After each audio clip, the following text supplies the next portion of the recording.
Hello TikTokers, I'm the Relationship Counsellor, the Christian Relationship Counsellor. And yes, as you know, I'm starting this new channel and you'll find me on YouTube under the Christian Relationship Counsellor. So please go there, please subscribe and share if you like this video. Now, I wanted to talk about our checklists when we're seeking a partner and whether or not they are realistic. Now, yesterday I was watching this matchmaking program. And there was this lady, she was enormous. And she said, oh, I want a man who's fit and who takes care of himself. And meanwhile, if she was maybe about 24 stone, she was absolutely large. She also said, I want him to eat properly and he mustn't mind if I have a pint of Haagen-Dazs ice cream every day. Now, is that realistic?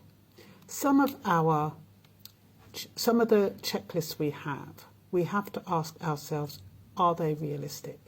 We also have to ask ourselves, what have we got to offer? You know, it's no point saying, oh, I want a rich man, or I want somebody who's got a nice car, a nice house, a fantastic job. If you are in a little if you're not working, or if you've got a low-profile job, if you aren't ambitious, if you're just dossing around, those kind of ambitions are not realistic. The same way you are looking for somebody who's well off and who's got a nice car and who's got a brilliant job and who can take you to the Ritz and take you abroad, the same way that person is looking for somebody equivalent to him or herself. So yesterday, in this matchmaking program, the people had checklists. Now, one of the girls says, my partner must have eyebrows, beautiful eyebrows, but not better than mine. That is a deal breaker. Can you imagine eyebrows being a deal breaker? They managed to find her someone with beautiful eyebrows. I don't know if they've made it. They didn't really show the end show, but I'm just talking about the things that people put on their checklists. Oh, must have blonde hair, must have blue eyes, must have olive skin, must look European, must look buff, must look fit, must be 5'5", or he must be 6'2", and must wear a size 8 shoe. And you know, instead of the important things, the parts of people that do not change and the parts that are important to you, what is really important? Is it important that the person you meet wants to get married if you want to get married? Is it important that the person you meet wants to have children? And if so, how many? Do they mind you adopting children if you can't have children? Do they mind surrogate children? What happens if you can't have children? How will that impact them? Do they want to live near a school? Where do you want to live? Is it important that you both like pets? Is it important that if someone smokes or somebody drinks? How important is that? Is it important that they work? Some people think that's a deal breaker. But if you are with somebody who's quite well off and doesn't mind working, and the other person being a house husband or a housewife, that can work. It's not essential that the person has to work. What other things are important to you when you're thinking about a partner for life? Same religion. Does it matter if they're the same religion as you? You might think, no, it doesn't matter.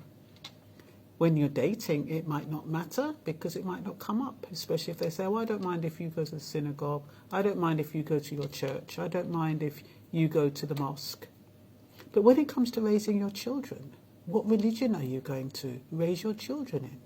That can cause a problem down the road. So these are the things you need to focus on, not the physical, you know, the things that change, the transient things, or the material things. those can change. So, I put down here the deal breakers. Should be honesty, should be the character of the person, the personality of the person. With regard to education, if the person has common sense, that might outweigh education. Doesn't necessarily mean a person has to be educated, but there again, if you want to go to a nice place to eat, you want to know that that person knows how to use a knife and fork, don't you? Otherwise, you're going to be embarrassed. Now, somebody might say, well, you can teach them.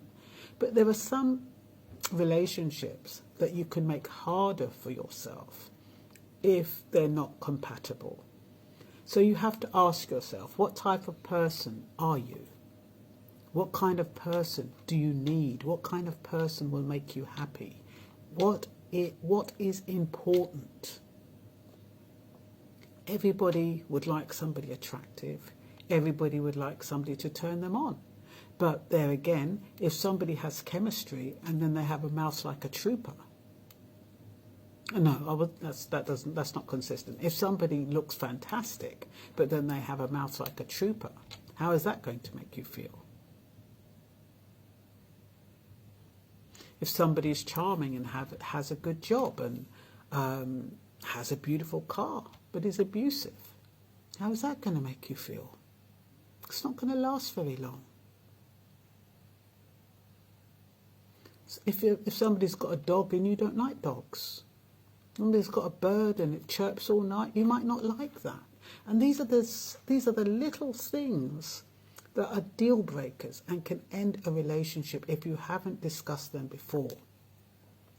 Talking about how somebody looks, whether or not they've got brown eyes or blue eyes or lovely eyebrows or their own teeth, their own hair. I mean, this woman, she said, I can't have a man who's bald because I want my children to have hair. Now, she's got beautiful long hair. So why wouldn't their children have hair?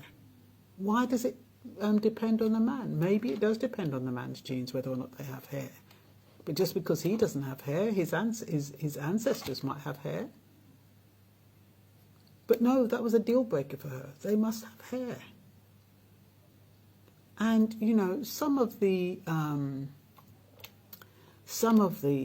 checklists, you know, like fashionable, as though you can't change a person's fashion.